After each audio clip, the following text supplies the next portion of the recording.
우리 인간이 살아가는 역사는 단순하지가 않아요. 역사는 또 단선적이지가 않지요. 굉장히 복잡하고 그 내면을 파헤쳐 보면은 역사는 너무너무 복잡하고 너무너무 혼돈스러운 게 역사입니다. 요즘 우리나라가 워낙 좌우, 진보와 보수가 나뉘어져서 첨예한 대립을 이어가고 있는데 사실 우리 시대만 그런 것일까요? 예수님 시대 유대 사회도 오늘 우리 시대보다 더하면 더했지 덜하지 않습니다. 대동소이합니다. 예수님 시대에도 요즘 흔히 말하는 진보, 좌파가 있었어요. 좌파라는 말이 이게 조금 좀 별로 좋지 않은 말인데 진보당이 있었어요. 유대 종파 중에 열심당원들이 바로 진보당이었거든요. 이들은 로마 제국에 대해서 체제적으로 정치적으로 매우 급진적이었습니다. 아주 과격했습니다. 폭력도 불사하는 그런 진보적인 주다이즘 유대 종파였습니다. 그런가 하면 예수님 시대에도 체제 옹호적이고 매우 보수적인 유대 종파도 있었습니다. 진보적인 유대 종파와는 극과 극이라 할 수 있지요. 그 보수적인 대표적인 그 종파가 바리새파 사람들이에요. 토라학자들. 이 사람들 극보수적인 종파 사람들이었습니다. 근데 주로 이들이 예수님과 부딪히고 충돌했죠. 어느 시대든 역사가 단선적으로 흐르지 않습니다. 근데 역사를 하나님 나라의 관점에서 보면 좌든 우든 그 역사를 평가하고 이해하는 기준 좌표가 완전히 달라져 버리는 거죠. 앞서도 말씀드렸지만 왕들의 시대, 하나님은 하나님 나라라는 기준을 가지고 이스라엘의 10왕들의 그 왕들의 시대를 평가합니다. 그 시대에 그러면서 하나님의 뜻을 세워가기 위해서 그 시대의 좌와 우에 속한 그룹을 하나님이 사용하신 것이 아니에요. 새로운 대안적인 그룹으로 등장한 사람들이 왕정시대의 바로 예언자 그룹이에요.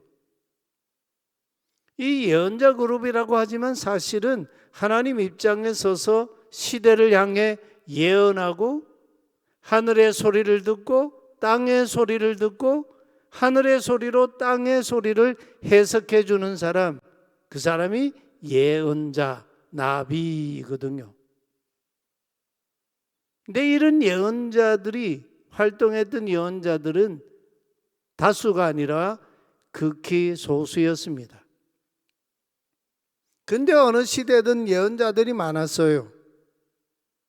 대개의 예언자들은 친정부적이었습니다. 시류에 편성했습니다. 왕가 예언자들 소위 우리 사회에서 통용되는 언어로 하면 어용 예언자들이 대다수였습니다. 그러다 보니 하나님이 보내신 참 예언자들과 그런 어용 예언자들과는 대립하고 충돌이 일어날 수밖에 없는 거죠. 이스라엘 왕들의 역사를 기록하고 있는 열왕기 기자는 그런 측면에서 보면 반왕가적인 인물입니다. 분열 왕조 북이스라엘이든 남유다든 어느 왕조든 친왕가적인 차원에서 역사를 평가하고 말해주고 있질 않아요. 아주 신랄합니다. 한동안 북이스라엘의 첫왕 여로보암 1세의 죄악과 그의 악정, 그의 죽음의 이야기를 하느라 열왕기 기자가 잠시 뒷얘기로 제쳐두었던 남유다의 이야기를 오늘 21절에서 본격적으로 다시 언급하고 있습니다. 본문 21절의 흐름은 이렇습니다. 한편 유다에서는 북이스라엘은 여로보암 1세가 그렇게 정치하다가 죽었는데 한편 유다에서는 솔로몬의 아들 르호보암이 다스리고 있었다. 이렇게 이야기를 물꼬를 돌리고 있어요. 남유다에게로 시선을 돌리고 있어요. 북이스라엘의 얘기를 하는 이 열왕기 기자가 남유다의 이야기를 하기 시작한다는 거죠. 근데 여러분, 솔로몬이 애용하다가 남겨놓은 유산이라고 하면 좀 어폐가 있고 악의 잔재가 얼마나 깊었든지 그 아들 대에까지 그 악의 잔재가 살아서 활개를 치고 있다는 거예요. 우리가 이 점을 주목해야 합니다. 열왕기 기자는 먼저 르호보암의 일반적인 얘기를 언급합니다. 그가 41세에 유다의 임금이 되었다고 하죠. 비교적 늦은 나이에 왕이 된 셈입니다. 그런 후에 17년을 예루살렘에서 통치했답니다. 예루살렘에서. 근데 여기에 반전이 일어나요. 열왕기 기자는 르호보암이 17년 동안 예루살렘에서 다스렸다고 하면서 그냥 북이스라엘 왕 여로보암 1세가 정권을 잡은 뒤에 왕이 된 뒤에 세켐과 브니엘이라고 하는 이 도시를 건축하고 그리고 디르사로 수도를 천도해서 통치했다는 식으로 그냥 쭉 흘러가는 얘기를 하고 있질 않아요. 예루살렘을 어떻게 언급하고 있습니까? 예루살렘 그곳은 야훼께서 그분의 이름을 두시려고 이스라엘 모든 지파 가운데에서 선택하신 도시였다라고 토를 달고 있어요. 그러니까 르호보암이 왕이 되어서 통치한 도시 예루살렘은 그냥 아무 도시나 같은 그런 여느 도시와 같은 그런 보통 도시가 아니라는 거죠. 특별한 도시라는 말씀입니다. 하나님께서 눈을 들어 지켜보고 계시는 도시. 솔로몬이 성전 봉헌하면서 하나님께 드렸던 기도의 내용 중에 그게 있잖아요. 이 예루살렘을 향하여 기도할 때에, 여기에서 기도할 때에 주께서는 그 기도를 들어주십시오. 야훼께서 눈을 들어 항상 지켜보시는 도시, 야훼 하나님께서 당신의 이름을 거기 그 도시에 구별하여 두신 도시, 거기서 왕이 되어 통치했다 이렇게 말합니다. 그렇다면 르호보암이 그 도시 예루살렘에서 통치를 한다면 하나님과의 관계성 문제가 가장 중요한 통치의 근간, 통치의 핵심 가치가 되어야 한다는 얘기 아니겠습니까? 그런데 르호보암은 과연 그 예루살렘 도시에서 어떤 통치를 펼쳤을까요? 거기에서 열왕기 기자는 여기서 충격적인 솔로몬의 아들 르호보암의 뒷배경을 언급하고 있어요. 물론 이것은 부정적인 요인이 될 수도 있고 긍정적인 요인이 될 수도 있는 그런 문제예요. 그럴 때 르호보암의 경우에는 부정적인 요인이 되었을까요? 긍정적인 요인이 되었을까요? 열왕기 기자가 이 문제를요 21절과 31절에 무려 앞에서 뒤에서 두 번이나 이 문제를 르호보암이 통치를 다 얘기하면서 이 문제를 앞뒤에 배치해 놓고 있다는 거예요. 그게 무슨 문제였습니까? 르호보암의 아버지 솔로몬이었지만 그의 어머니는 이방 여인 암몬 사람 나아마였다라는 걸 앞뒤로 굳이 밝히고 있어요. 역대하 12장 13절에도 보면 이 르호보암 이야기를 하면서 르호보암의 어머니는 이방의 암몬 사람 나아마였다고 밝히고 있지요. 우리는 이미 사사시대 말기 베들레헴의 나오미 가정의 며느리 룻이 이방의 모압 여인이라는 걸 우리는 잘 알고 있습니다. 성경이 이방인이라고 해서 무조건 배척하거나 배타적으로 여기지 않는다는 걸 우리는 사사시대 룻기의 그 증언을 통해서 이미 잘 알고 있어요.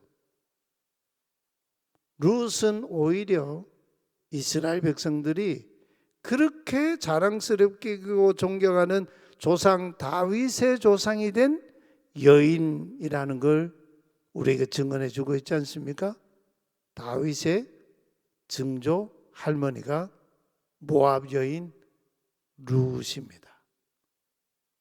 다윗의 족보에 이방 여인이 들어와 있어요. 이건 사실 이스라엘의 역사 족보에서는 가당치도 않은 얘기인데, 근데 다윗의 조상 그 증조 할머니가 바로 이방 모압 여인 룻이라는 거예요. 그렇게 볼 때 르호보암의 어머니가 암몬 사람 나아마였다 하는 이 사실 자체가 부정적인 요인이라고 보기는 어렵습니다. 그렇다면 암몬 사람 나아마가 이방인이었다는데 열왕기 기자가 왜 두 번이나 이것을 강조하고 있는 것일까요? 룻과 나아마는 천양지차의 차이가 있어요. 이방인이라고 하는 거에는 공통점이 있지만 말이에요, 이 나아마가 하나님을 모르는 이방 여인, 우상 숭배하는 이방 여인이었다는 거예요.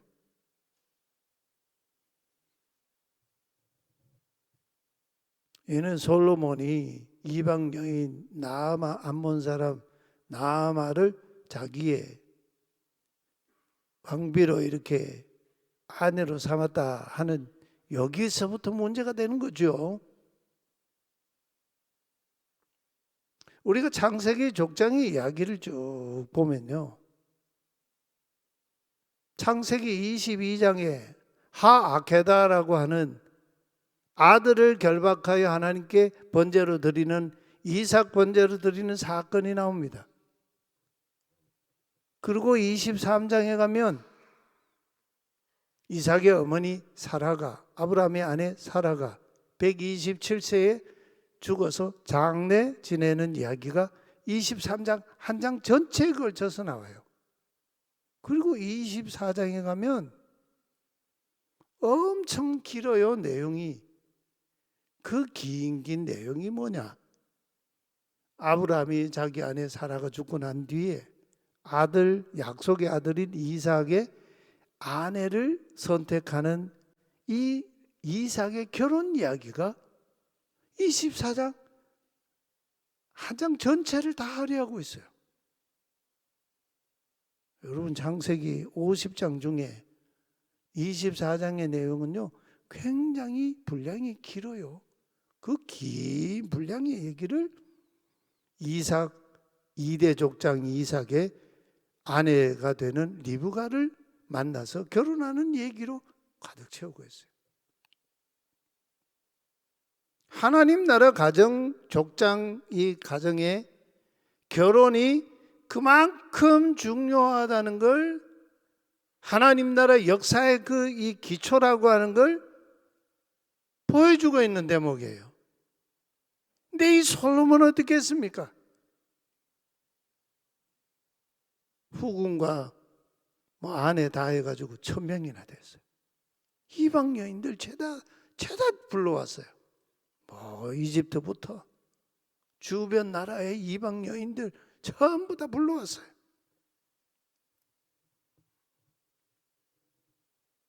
그러니 르호보암이 아버지 솔로몬의 영향도 있었겠지만 누구의 영향을 지대하게 또 받았겠습니까?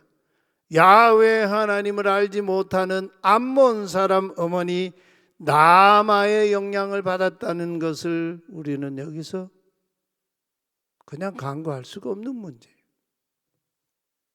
그래서 열왕기 기자는 그런 르호보암의 통치 아래에 있던 유다 백성들을요 22절에서 이렇게 말하고 있어요. 유다 사람들은 야훼께서 보시기에 나쁜 짓 악을 저질렀다. 르호보암 시대의 유다 사람들은 자신들이 저지른 죄로 야훼를 질투하시게 만들었다고 합니다. 그들의 조상들이 죄를 지었던 것보다 더 능가할 만큼 죄를 지었다는 거예요. 아주 혹독한 평가를 하고 있어요. 구체적으로 그들의 죄 실상이 뭔지를 23절에서 밝히고 있죠. 그들도, 여기 그들도라는 말은 무슨 얘기일까요? 앞서 말했던 북이스라엘 여로보암 1세 시대 이스라엘 백성들과 여로보암처럼 그런 말이죠. 높은 곳 산당들과 기둥들, 이 기둥들이란 건 돌로 이렇게 세운 주상, 그리고 아세라 말뚝을 세웠다 그럽니다. 모든 언덕 위에도 온갖 울창한 나무 아래에도 주상들을 세우고 아세라 말뚝을 세웠다. 저기 위에 사진 보면은 큰 돌들을 이렇게 기둥처럼 이렇게 세우는 돌들이 보이죠. 게젤에 가도 있고 뭐 저기 하솔에 가도 뭐 곳곳에 가면 다 저런 게 있어요. 저게 이제 뭐냐면 주상입니다. 기둥주자 돌로 기둥으로 이렇게 세우는데 저 주상은요 남자 신을 상징하는 그 신을 상징하는 기둥이에요. 그 밑에도 이렇게 보면 텔 아라드에도 가면 동일한 저런 모양의 그 지성소가 있는데요. 그 안쪽에 보면 돌기둥이 2개 이렇게 서 있죠. 그리고 이쪽 바깥쪽에도 또 큰 돌기둥이 이렇게 있고 또 오른쪽에 보면 작은 게 있죠. 하나는 야훼 신 돌기둥이고 하나는 아세라 신 돌기둥으로 저렇게 세워놨어요. 하나님 저렇게 하지 말라 그러셨거든요. 저런 식으로 만들어 놓고 우상을 숭배했다는 거예요. 또 뭐 이스라엘뿐 아니라 저는 이집트에 오벨리스크라고 하는 이 돌 기둥이죠. 저것도 다 고대 시대에 신을 상징하는 그런 돌 기둥들에 신전 앞에도 세워놓고 그러지 않습니까? 뭐 전쟁하면서 저런 주상 돌 기둥을 또 훔쳐가 가지고 뭐 영국 가도 있고요, 프랑스 가도 있고요, 이집트계 뭐 프랑스에도 가도 있고요. 저게 이제 신을 상징하는 돌기둥들이에요. 우리는 여기서 무엇을 볼 수 있습니까? 르호보암이 앞장서서 북이스라엘의 여로보암 1세처럼 진두지휘하면서 산당들을 건축하고 주상 기둥들 아세라 말뚝을 세웠다고는 열왕기 기자가 말하고 있질 않지만, 그러면 뭡니까? 영적 무능으로 르호보암이 시대를 방관했다는 얘기예요. 금할 것을 금하지 않았다는 거지요.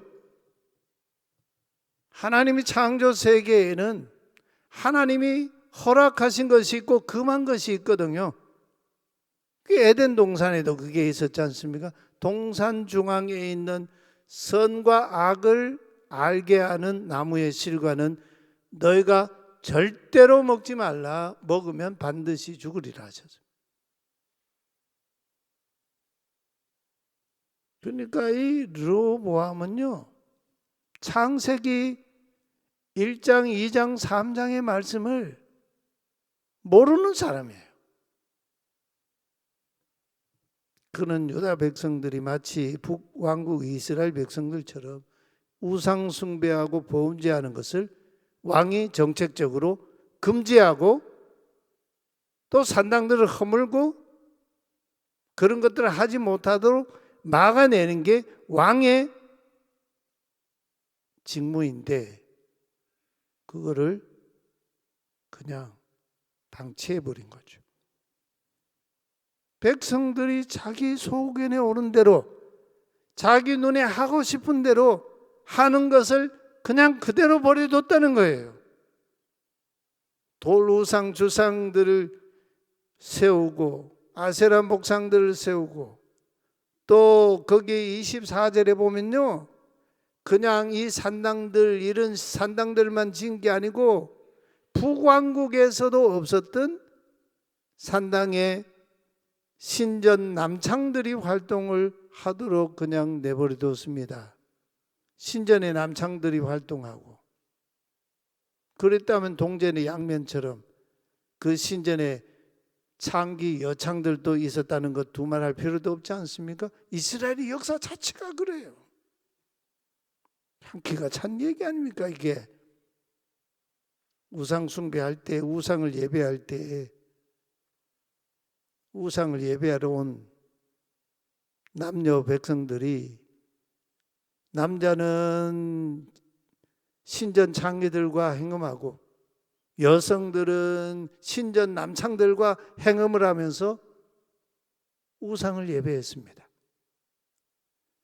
그렇게 음란한 행위를 하면서 가나안 사람들이 풍요의 신 우상을 숭배할 때 하던 그것을 그대로 본받아서 그 신과 교제한다, 코에노니아한다, 이게 우상의 예배였거든요. 고대 그리스라든지 그런 지역의 고대 이 신전들 가면 다 신전에는요 다 이 음행과 연관이 돼 있었어요. 그래서 우상 숭배가 곧 음란한 거예요. 이게 따로 떨어진 게 아니에요.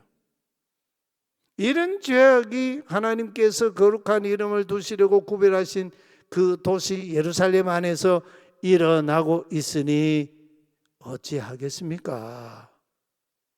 여로보암 1세가 금송아지 우상을 만들고 백성들을 호도한 것은 정치적인 목적 때문이었습니다. 자신의 이 왕위와 왕가를 유지하기 위한 정치적인 이유였습니다. 예나 지금이나요, 정치인들은요 정치적인 목적을 위해서 백성들을 다 이용하는 거예요. 그러니까 우리가 정신을 똑바로 차려야 되는 거죠. 그러다 야훼 하나님의 분노를 샀습니다. 그런데 남유다 백성들도 너무하지 않습니까? 야훼 하나님의 거룩하신 이름을 두시려고 선택하신 곳 예루살렘 성전을 보유하고 있는 유다가 그 성전이 있는 예루살렘에서 북이스라엘보다 더 가증하게 우상을 숭배한 것은 도무지 납득할 수 없는 문제이고 하나님이 그냥 둘 수 없는 문제였다는 거예요. 이게 분열 왕조, 남북 왕조의 공통적인 실상이었습니다. 하나님의 속이 얼마나 뭉그러지셨겠어요?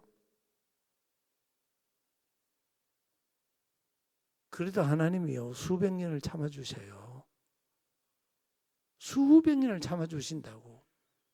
북이스라엘에 대해서는 209년을 참아주시고요, 남유다에 대해서는요 주전 586년 될 때까지 참아주셔. 이렇게 영적으로 유다의 영적인 이 부패에는 1차적인 책임이 르호보암의 영적 무능력에 있었습니다. 그 영적 무능력은 어디에서 온 것일까? 그의 어머니 암몬 여인 나아마의 영향에서 왔다고 볼 수밖에 없어요.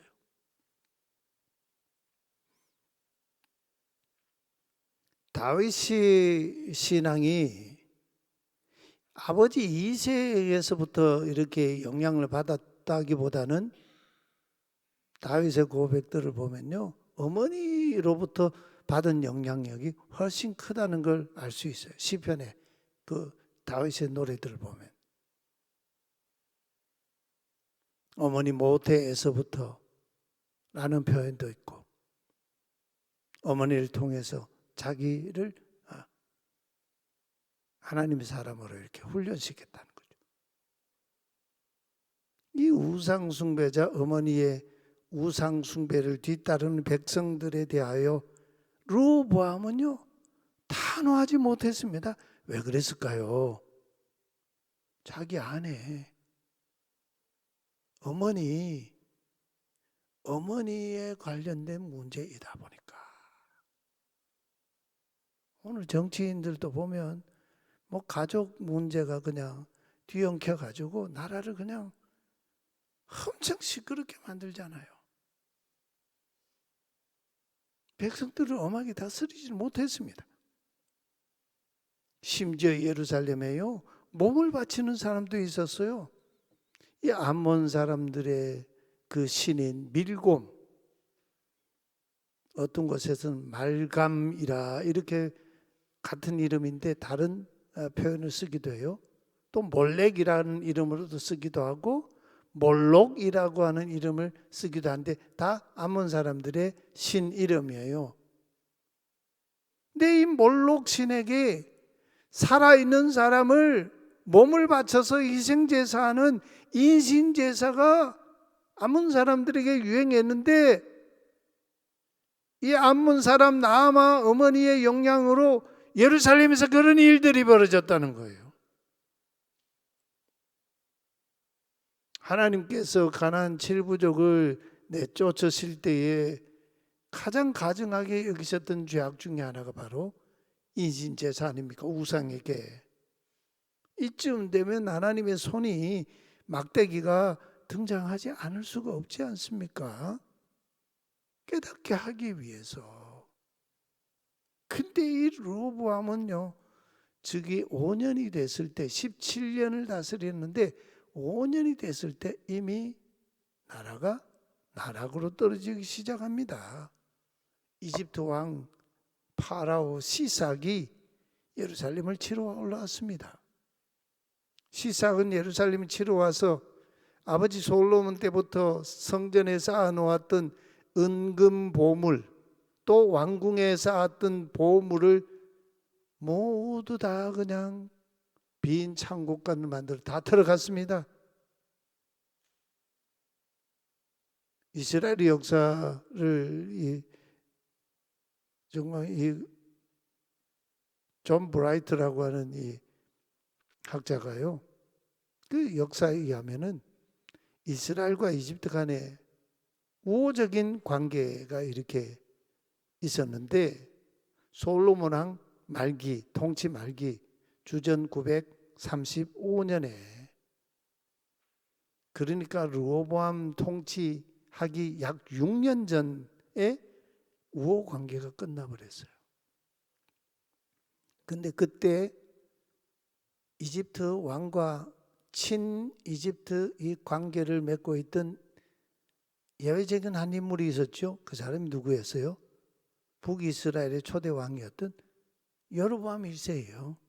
여로보암 1세가 이집트에 망명 갔다가 돌아와서 이스라엘 왕이 되잖아요. 이 시삭이 집권한 이후에, 시삭은요 이집트의 입지를 높이기 위해서 뭐 오늘날 트럼프가 막 관세 문제로 막 미국 퍼스트, 아메리카 퍼스트 운동 막 이 정책을 막 펴듯이 말이에요.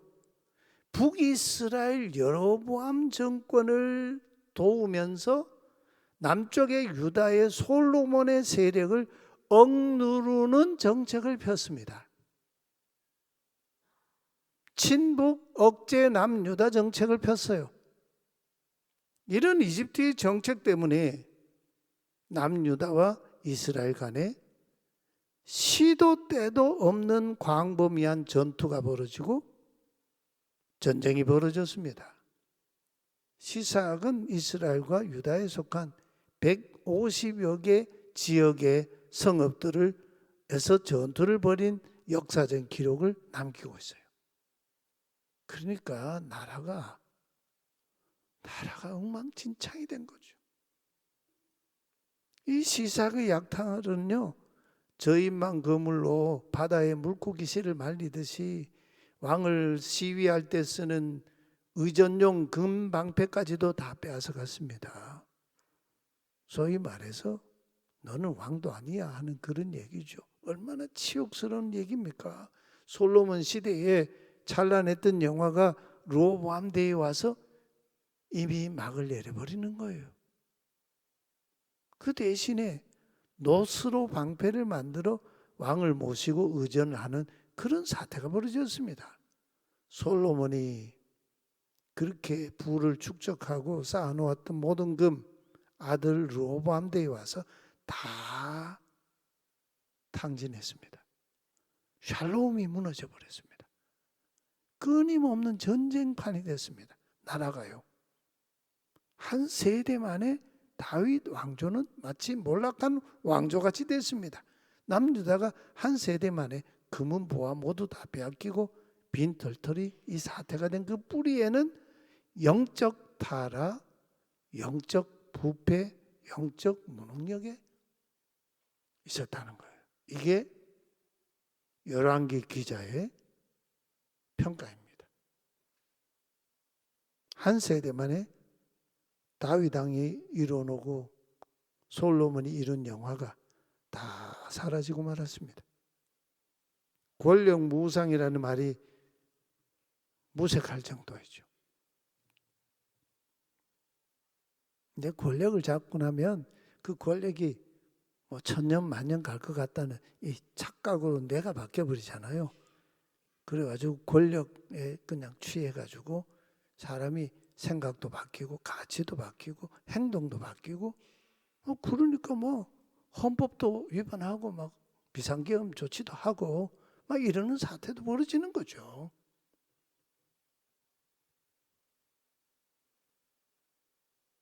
다윗 왕이요 40년 왕위의 통치를 하고 그러고 죽음을 눈앞에 두고 아들 솔로몬에게 왕위를 양위하면서 언약을 갱신하지요. 역대상 29장에 가면 아들에게 언약을 갱신해요. 내가 내 있는 왕위를 너에게 왕위로 가는데 이때 하나님 앞에서 언약을 갱신하는 거예요. 그때 다윗이 한 중요한 얘기가 있죠. 위대함과 강함과 빛남과 뛰어남과 장엄함과 하늘과 땅 모든 것의 주인이 야훼 하나님이시다. 부와 명예도 주님으로부터 온다. 주님이 모든 것을 다스리신다. 사람을 강하게 하심과 크게 하심과 부유하게 하심과 사람을 세우시고 폐하시는 건 다 하나님이 하신다. 이게 다윗이 아들 솔로몬과 백성들 앞에서 언약을 갱신한 사건이에요. 근데 르호보암은요, 할아버지와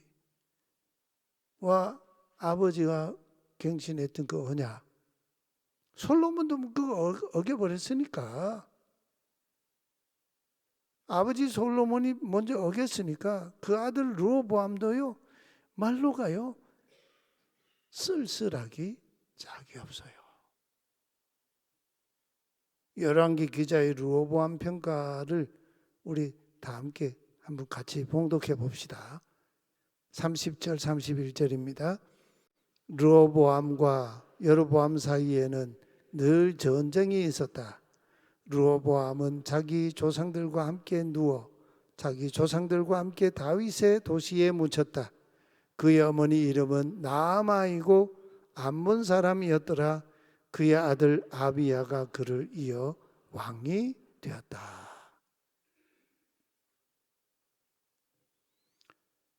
지금 우리나라의 이 전국 혼란, 대통령 파면 상황, 이제 뭐 대선이 또 이렇게 6월 3일로 결정이 됐는데 이 시대의 혼돈과 어둠의 책임 궁극적으로 누구에게 있는 것일까요?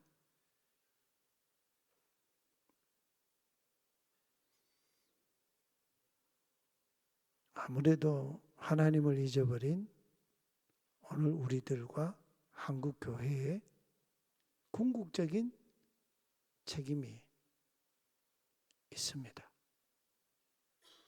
하나님이 우리에게 지금 책임을 묻고 계시는 거죠. 정치인들은 그들의 죄가대로 징벌을 받을 것입니다. 그러나 우리와 한국교회의 책임은 그와 비교할 수 없이 더 막중합니다.